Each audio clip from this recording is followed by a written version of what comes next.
Our first reading is from the first verse up to the sixth verse of the third chapter of the letter of Paul to the church community of Philippi.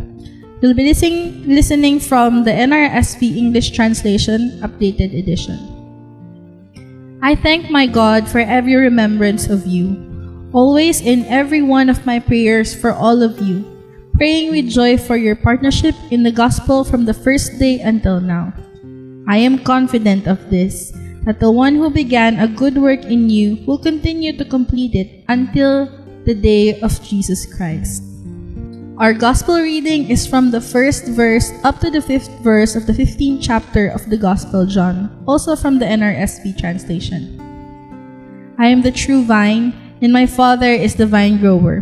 He removes every branch in me that bears no fruit. Every branch that bears fruit, he prunes to make it bear more fruit. You have already been cleansed by the word that I have spoken to you. Abide in me as I abide in you.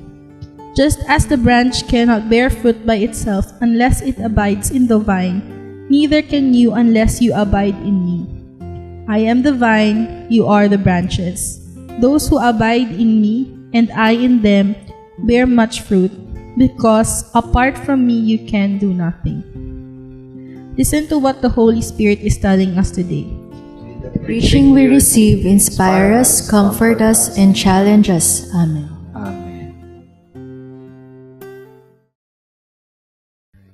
Yan, kanina sabi ng hermana natin, gumagamit daw tayo ng mga songs ni Adele and Lady Gaga. Pero for today, ibang klaseng song yung gagamitin ko. No? Before I start, may ipaparinig ako sa inyong K-pop song. K-pop song. Parang malapit na yung golden. Malapit na. Ayan. DJ. Sorry, Chris, kasi yun nga. Worry ko baka makapiright, pero dead mo. Sabi ko nga, ito yung beauty ng preaching in a queer church. Meron tayong mga iba't ibang additional contemporary readings. DJ Leon. Hanggang doon lang po muna. Sa mga hindi alam yung, sa inyo na hindi alam yung song, no? Ang title ng song ay What It Sounds Like by Huntrix. Ito ay yung huling song sa Netflix movie and ngayon ay Oscar's Best Animated Feature Film na K-pop Demon Hunters. For me, maraming parts sa movie ang queer-coded. And yung plot itself, for me, very strongly like a queer allegory. Particularly kung paano in-explore ng movie yung themes ng shame and then coming out. Pride demon man. Yeah, but this song in particular, What It Sounds Like, in my opinion, mirrors the stories of queer Christians. Yung first verse ng song reminds me of my experiences before coming out, and I believe a lot of you would resonate with the lyrics.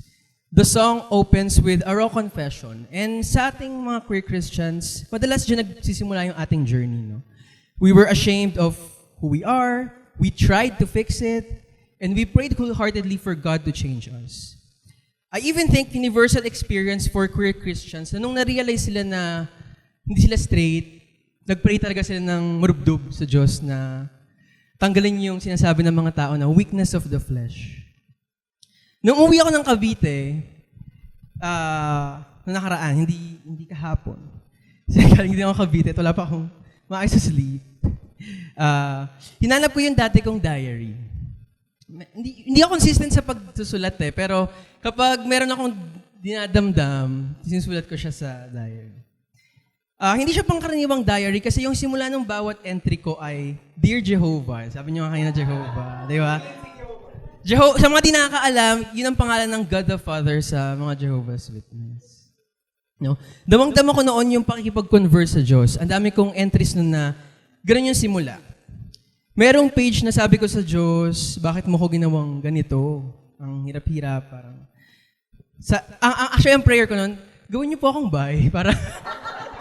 para may option, di ba? Para at least may baluktot man ang langdas, maitawid ko pa din. Meron namang page, nasa bandang dulo na ng diary. Kasi later. Nasa bandang dulo na siya ng diary. Kinakausap ko yung Diyos na wag sana akong ma-fall dun sa first love ko. Sabi ko sa Diyos na sana tulungan ako dun sa mga nararamdaman ko. Pero ang ending, walang nangyari dun sa pagbebeg ko sa Kanya. No? Siguro sabi ng Diyos sa akin, deserve mo anak na. Go lang, lumandi ka lang, o go mo lang yan. I-experience mo yan. So doon natapos yung diary kasi lumandi lang talaga ako. So hindi na ako nag-pray. Yeah. Ay, hindi si Jan. Hindi si pray. Anyway, panigurado may ganyan din kayong moments. You tried fighting your feelings, nirepress nyo yung mga nagbabagan yung emosyon. Gaya sa song, maybe you lied several times. You lied to your family, your friends, your communities, especially to yourselves. You felt God was not on your side. Looking back, these feelings and experiences of ours happened kasi yung queerness, ang tingin ng mga simbahan natin ay unholy.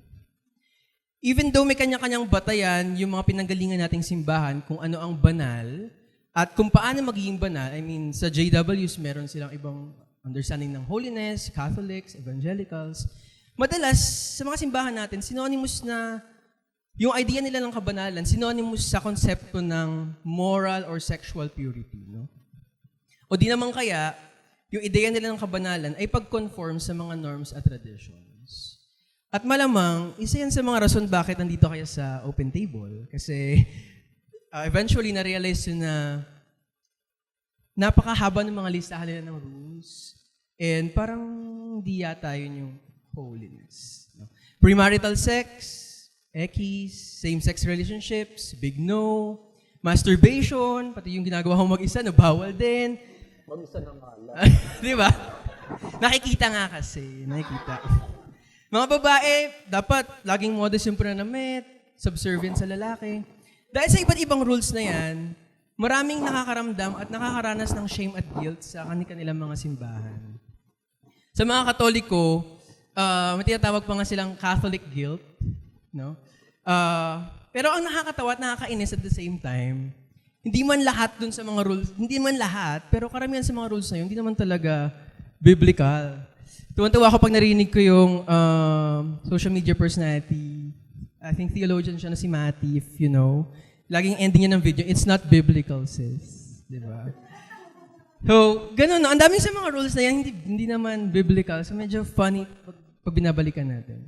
At sa framework na yan ng holiness, na madalas conformity yung goal, na condition na tayo na ikahiya yung queer bodies natin, yung queer relationships natin, and even yung mga straight allies natin ay hindi rin immune, no? Dun sa shame na naranasan natin before. They are also victims of the same system that told us that queerness was sinful. Marami sa kanila ang natutunan, sex is good, sex is a gift from God, but only within the boundaries of marriage. Purity culture robbed them of the opportunity to understand their bodies and know the meaning of intimacy.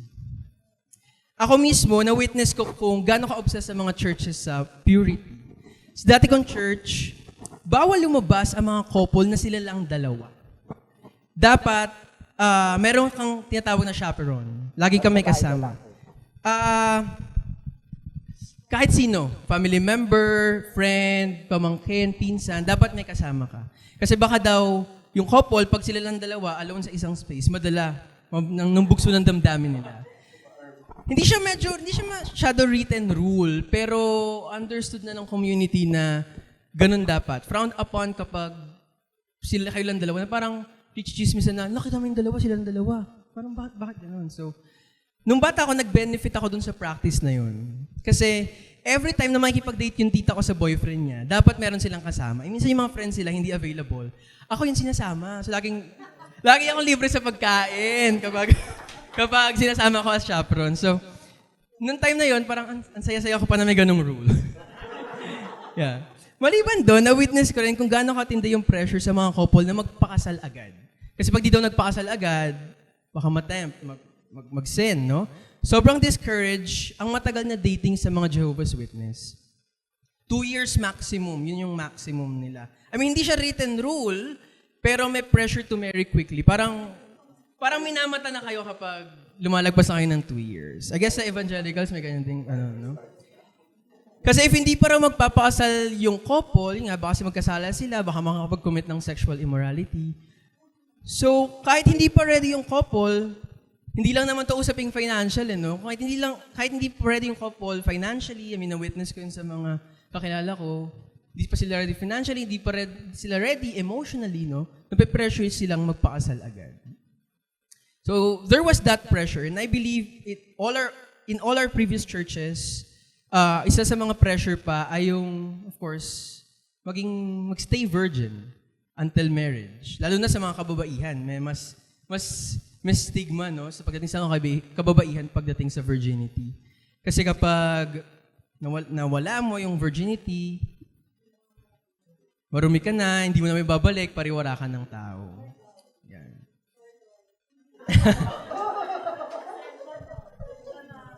Straight women, Buti na sa bakla bumabalik.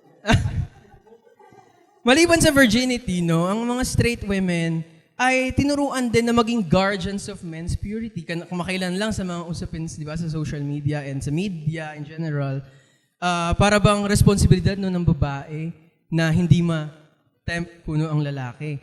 Na yung clothing, behavior at katawan ng babae ay magkakos sa mga lalaki na magkasala. As a result, women in churches fear their own bodies, they feel immense shame about their own desires. Sa framework na yan, hindi lang naman babae ang biktima, pati straight men, no? Dahil sa idea na yan, ang straight men, meron ding natutunang ideya ng masculinity, na ang masculinity ay dominance, na kapag hindi ka ganitong klaseng lalaki, hindi ka dominant alpha guy, hindi ka pasok dun sa sexual dynamics na tanggap ng lipunan. So, nakita natin na yung konsepto ng holiness and purity culture ay hindi lang mga bakla ang naging biktima, kundi pati ang mga straight allies na kasama natin. Sa mga pinanggalingan natin, baka nagagamit pa yung reading kanina, yung Philippians 1:6, to perpetuate the belief that God's work of sanctification involves removing our queerness, removing yung mga weaknesses of the flesh, and even the very minor human sexual desire, even nga yung masturbation. No? Pero, ganoon nga ba ang proseso ng sanctification? Alamin muna natin kung ano ba ang ibig sabihin ng sanctification. Kanina nabanggit ni Pastor sa prayer, sanctify. Ano ba ang ibig sabihin ng sanctification? Ito ay galing sa Greek root word na hagiazo. Ang ibig sabihin nito ay to make holy. Hence, mauunawaan lang natin kung ano ang sanctification kung alam din natin yung definition ng holy. Bago ako maging parte, at even nung ngayon parte ako ng Open Table, sa panimula, malabo sa akin ng ano nga ba ang holy? Kasi sa pinanggalingan kong simbahan, may sariling definition. So paglipat ko, hindi ko agad na redefine ang holiness. So ano ba ang ibig sabihin ng pagiging holy o banal? Kung hindi ito sexual purity, kung hindi siya moral purity, kung walang listahan ng do's and don'ts, ano ang holy? Sa Wesleyan tradition, isa sa mga theological traditions na sinusundan ng Open Table, ang kabanalan ay may napakagandang kahulugan. Sa paliwanag ni John Wesley, by the way, si John Wesley, isa siyang preacher at theologian na nagsimula ng Methodist movement. No? At isa sa mga pinakamahalagang contribution niya ay yung, sa Christian theology, ay yung pagbibigay ng kahulugan sa kung ano ang kabanalan. Ayon sa kanyang pagsusuri, ang grasya at pagtanggap na kusang laan ng Diyos para sa lahat, ang siyang nagbibigay sa atin ng galak na siya namang tutulak sa atin na mamuhay ng banal. So merong connections. No? Yung grace and yung acceptance na nakuha natin sa Diyos, magpupush sa atin to experience joy, and yung joy na yun yung tutulak sa atin to live holy. Dagdag pa ni John Wesley, ang holiness ay social holiness. Ang kabanalan ay ang pagpili ng isang individual o ng isang komunidad na mamuhay ng may pagmamahal at katarungan sa kapwa matapos maranasan ang grasya ng Diyos. Napakaganda ng definition na to ni John Wesley, mas malalim na pagkaunawa sa holiness. Pero may isa pang definition ng holiness na gusto kong i-share. kahapon, nung binalikan ko yung preaching na to, naalala ko yung libro ni, pakita ko, si Pastrix na Dia Bolz-Weber. Meron siyang libro, hindi ito. Yung title ng book ay Shameless. I think wala tayong copy nun sa library, so kung sino mang may mabuting puso, no? Gustong matutunan ng holiness, na higit pa, baka naman pwedeng mag-donate ng Shameless by Pastrix na Dia Bolz-Weber. Sa first chapter ng book, she defined holiness as the union we experience with one another and with God. Holiness is when more than one become one, when what is fractured is made whole. Holiness happens when we are integrated as physical, spiritual, sexual, emotional, and political being. Kabuuan. She added, no matter how we strive for purity in our minds, bodies, spirits, or ideologies, purity is not the same as holiness. It's just easier to define what is pure than what is holy, so we pretend they are interchangeable. Nakakalungkot, sa loob ng maraming taon, pinagkait sa atin ng mga simbahan natin yung malayang pagyakap sa pagpapaulan ng Diyos ng grasya, na para naman sa lahat. Pinagkait din sa atin ng ating mga simbahan yung maganda at malalim na kahulugan ng kabanalan. Sinubukan tayong ikahon ng mga churches natin at pinaramdam sa atin na mali yung mga bagay na bumubuo sa kung sino tayo. Pero isa sa mga paborito kong Bible verse, ang nagpaalala sa akin na ito nga yung mas tumpak na pagpapahulugan sa holiness. Ito ay yung Psalm 139:13-14. Sabi sa verses 13-14, for it was you who formed my inward parts. You knit me together in my mother's womb. I praise you, for I am fearfully and wonderfully made. God formed our inward parts, and that includes the parts that will not fit the norms kapag nilabas na tayo ng mga nanay natin sa mundo. We are part of God's ever-expanding diverse creations, and that makes us both receivers and vessels of God's grace. Our capacity for love and for giving pleasure, anuman yung orientation ng desire natin, is God's work. Sabi rin ni Pastor Nadia, to God, everyone is different, but no one is special. You're not special for being straight, or gay, or male, or cis, or trans, or asexual, or married, or virgin. We all have the same God who placed the same image and likeness within us and entrusted us imperfect human beings with such mind-blowing things as sexuality and creativity and the ability as individuals to love and be loved as we are. Ang gandang quote from the book.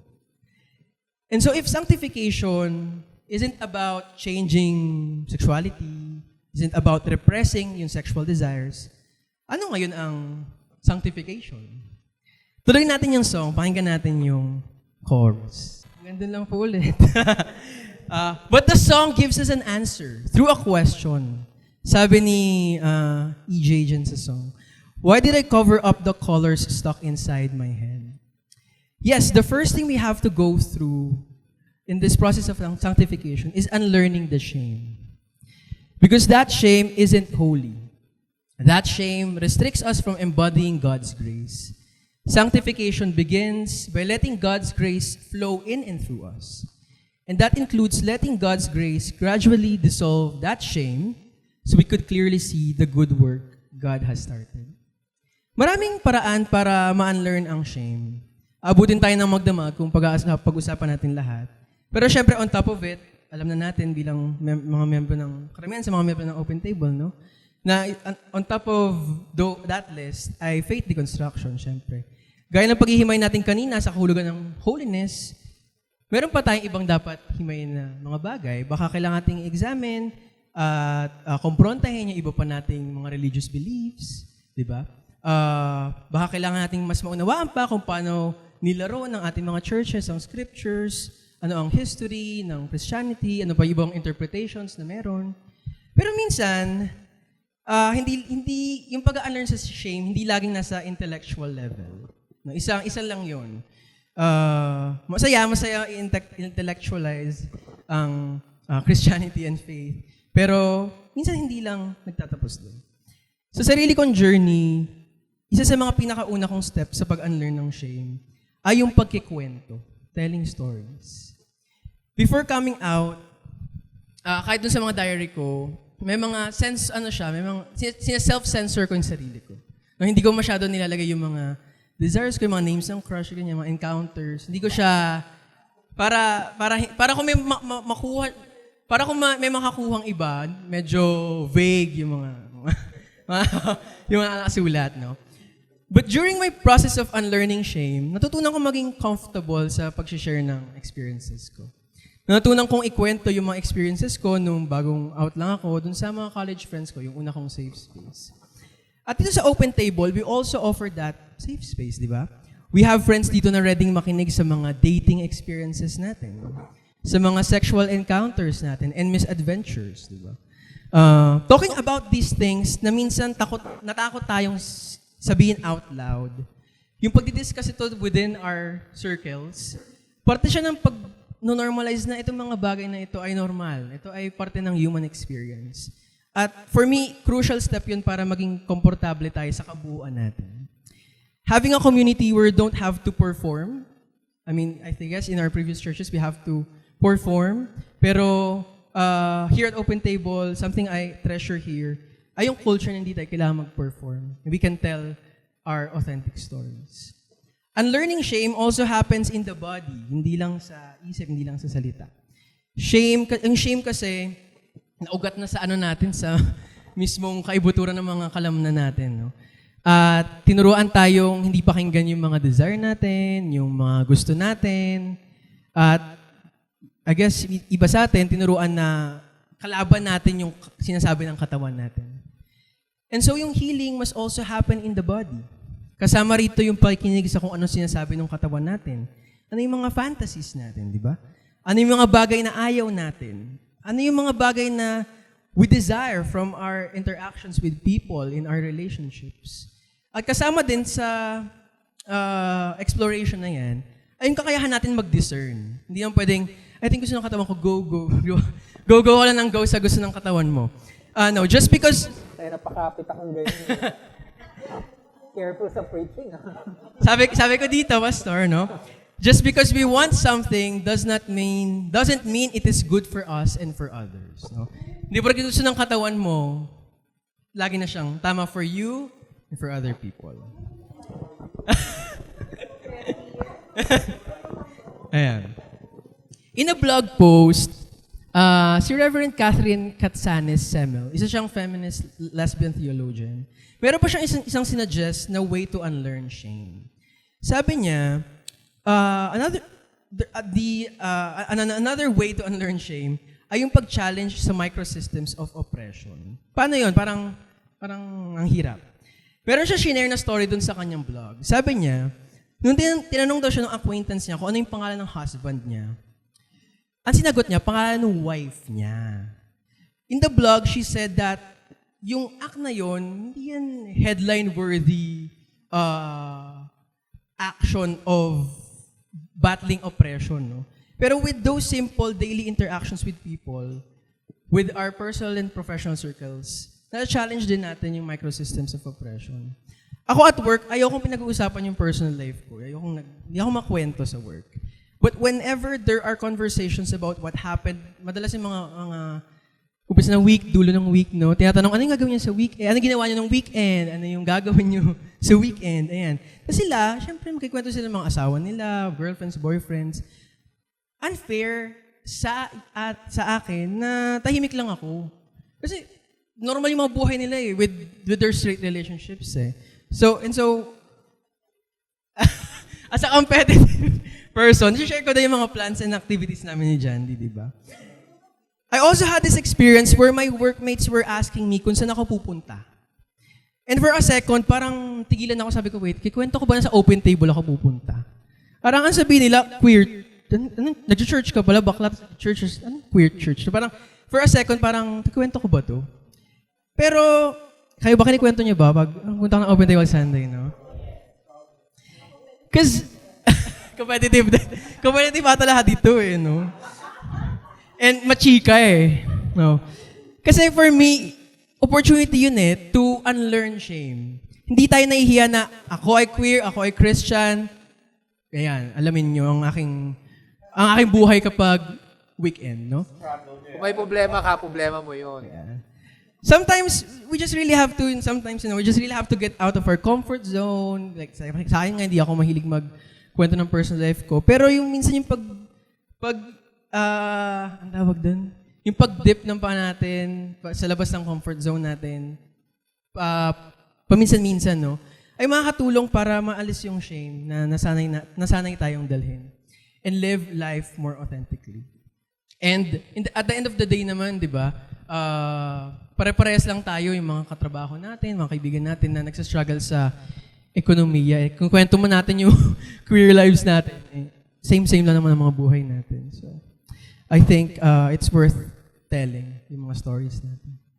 Altogether, these practices, along with many others we weren't able to mention, can indeed help us unlearn shame. Mahabang journey yung pag-unlearn ng shame. Siguro minsan akala natin tapos na, pero parang may mga times na parang nahihiya kang i-out yung sarili mo, no? So it's a long journey, but bilang first step of sanctification, the work of sanctification, mahalaga na struggle natin yung first step. Pero dahil mahaba nga yung journey, saan tayo huhugot ng power na ituloy yung journey na to, na patuloy pang i-unlearn yung mga kailangan natin i-unlearn, lumago, ituloy yung process of becoming. Paano? Sa John 15:1-5, sinagot ni Jesus yung tanong na yan. Pakita po natin yung illustration ni Jesus. Sabi ni Jesus sa passage, siya raw yung vine and tayo yung branches. Sa passage, walang sinabi si Jesus na conform. Wala. Sabi niya, hindi rin siya nag-utos na maging perfect kayo. Ang sabi lang ni Jesus, abide. If naalala niyo yung reading kanina. Abide. O sa Tagalog, manatili. I am the vine, you are the branches. Those who abide in me and I in them bear much fruit. Bear much fruit. All that a branch needs to do is to be connected to the vine. Kailangan natin kumonekta. And fruit happens. At mula sa koneksyong iyon, lalabas yung mga bunga. Ano yung mga bunga na ilalabas sa atin ni Jesus? Bago natin pag-usapan yung fruits, pakinggan natin yung next verse ng song. Pansin niyo yung pagbabago sa lyrics, yung pronoun, no? From I, naging we. Naging we. Matapos buong loob na tanggapin nung persona sa kanta kung sino siya, doon siya nagkaroon ng pagkakataon na maging bahagi ng something na mas malaki.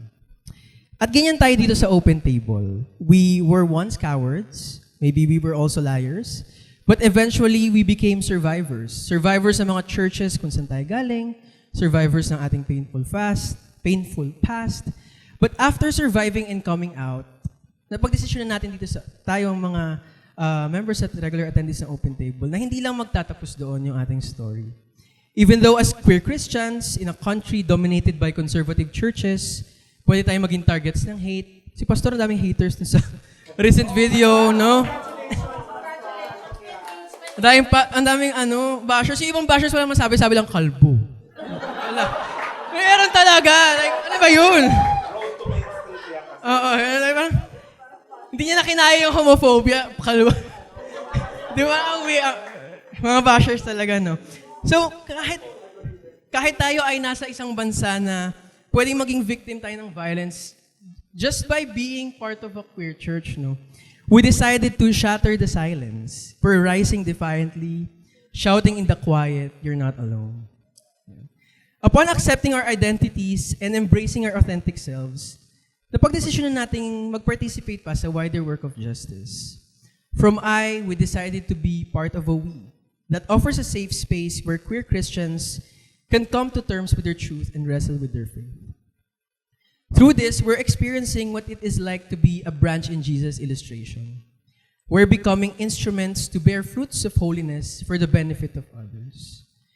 Pero syempre, hindi naman perpekto ang mga tao sa Open Table, mga bakla in general, hindi perpekto, no? Kadalasan, yung pagiging tao natin ay humaharang sa daan ng kagustuhan nating maging banal. At bagaman hindi perfection yung goal, yung pagiging konektado sa vine ay nire-require tayo na ma-prune by the vine grower God.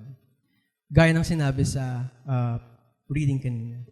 Sa agriculture and gardening, napakahalaga ng pruning. Pinuputol yung ilang hindi healthy na bahagi ng halaman o sanga para hindi masira o mabulok yung halaman at patuloy pang lumago at maging mabunga yung halaman. Sa atin, ano ibig sabihin no, na tayo ay dumadaan sa proseso ng pruning? Babalik tayo dun sa kahulugan ng holiness. Ang pruning ay maaaring manghulugan ng pag-alis sa mga bagay na pumipigil sa atin na mahalin yung ating sarili at ang ating kapwa. Sa ating personal na buhay, maaaring ito yung mga habits natin at behaviors na nagiging reason bakit nasisira yung connections natin with other people. Bakit yung grasya na dapat nibigyan natin sa iba, naboblock. Maaaring kabilang dyan yung pagiging mapagmataas natin, pag-i-impose natin ng moral superiority sa iba, pagiging hindi natin maingat sa ating mga sinasabi, at iba pang bagay na salungat dun sa sinasabi ng Galatians 5:22-23 na fruits of the Spirit. Kasama, ano ba yung fruits of the Spirit? If i-review natin. Parang last time nga, may fruits of the Spirit din ako. Nandyan yung love, joy, patience, kindness. Actually, walang hope. Walang hope. Kindness, generosity, faithfulness, gentleness, and self-control. Ito ba mga fruits of the Spirit ay lagi nating pinapakita at pinaparanas sa iba? Tayo ba ay mga peacemakers? O baka tayo ay pot stirrers? No? Tayo ba ay mapagpasensya sa mga kamalian at pagkukulang ng ating kapwa o mapagmatwid at self-righteous? Ipapamalas pa natin sinasabing gentleness o baka shady lang tayo most of the time. Yeah. While affirmed with our sexuality and sex-positive theology, tayo rin ba ay marunong mag-control ng ating sariling mga impulses, particularly sexual impulses, para respetuhin ang ating katawan ng iba, dignidad natin at dignidad ng iba. Sa queer communities, marami rin gustong tanggalin ang ating vine grower. Yung mga queer community, minsan nakaka-imbierna. Di ba? Nandyan ang internalized homophobia, nandyan ang femphobia, ang transphobia. No? Every time may issue about the trans community, may mga baklang nagka-come out. Part 2. Nagka-come out sila as transphobic. Diba? Coming out part nila yan. Meron ding, andyan din ang internalized misogyny sa mundo ng mga kabaklaan. No? Sa recent issue about women, maraming bakla na nag-share ng kanilang mga baluktot na pananaw. No? Baluktot na nga yung kanilang, shady ako, no? Baluktot na nga yung politika. Bastos pa sa kababaihan. Diba? Women's Month na Women's Month. O baka naman, ang kailangang i-prune sa atin ay yung pag-ignore natin sa ibang marginalized groups. No? Baka gender inequality lang yung pinapakailaman natin. Nasaan tayo pag may mga taong inaagawan ng lupa tirahan? O mga taong biktima ng sakunang naiwasan sana kung hindi dahil sa kapabayaan ng gobyerno? No? Hanggang all love is equal na lang ba ang ating karatula? Sa anong mga paraan pa natin maipamamalas ang kabanalang hindi nagtatapos sa personal na kabanalan at tumatawid din sa katarungang panlipunan? Siyempre, wala namang expectation sa atin na i-resolve yung mga problema na yun ng lipunan kasi sino ba? Sino ba ako, di ba? Sino ba tayo? At hindi rin naman na-expect sa atin na gumawa ng major life changes para maging full-time sa social justice work. Pwede yun, option, di ba? Pero may kanya-kanya tayong kahandaan, kanya-kanyang kakayahan at mga limitasyon. Pero ang magandang balita, yung pagiging naririto natin sa open table at pakikibahagi sa iba't ibang activities ng simbahan, ay mayroong nagagawa para sa ating kapwa.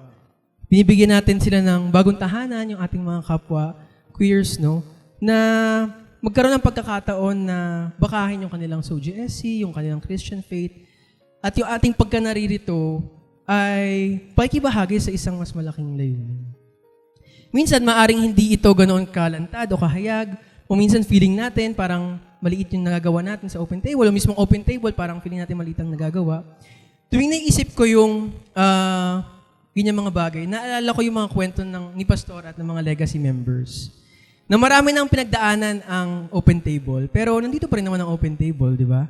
At patuloy pa tayong pinagbubunga. Marahil, baka kaya tayo nandito para higit pa ang magawa ng open table. Baka nandito tayo para makibahagi at maging saksi kung paano pa huhulmahin ng Diyos ang simbahan, paano pa ipuprune ng Diyos ang simbahan tungo sa mas mapagpalayang kabanalan na hindi lang pansarili ang iniisip, kundi kapwa at lipunan. Ngayon, since pinutol-putol ko yung song, I will let you enjoy the rest of the song.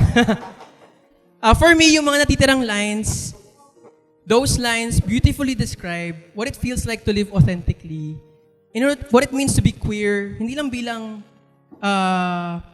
individual, bilang sa pansarili, bilang Kristiyano din at bilang parte ng mas malaking komunidad.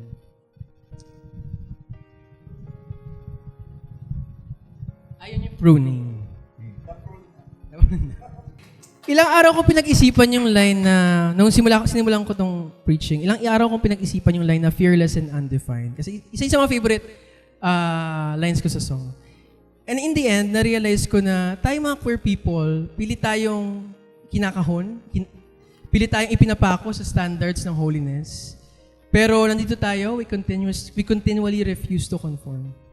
We celebrate how God created us beyond the categories of the world. And at the same time, being undefined, we also allow God to continue God's work in us.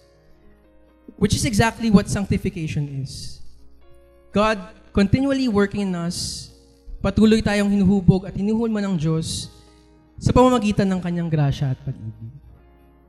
How I wish, yung mga salitang yan ay narinig ko nung bata pa ako, nung teenager pa ako. Sana narinig ko yan nung sinusulat ko yung mga diaries ko. No? Sana narinig ng mga teen selves natin, ng mga younger selves natin, that this is what sanctification sounds like. Pero maybe we were clueless. We hid parts of ourselves. We were in the darkness. But just like how the song ended, I hope we celebrate life where darkness meets the light. Let yourselves be seen, let yourselves be known, and let God work in and through you in your personal lives, in this community, and beyond. Amen.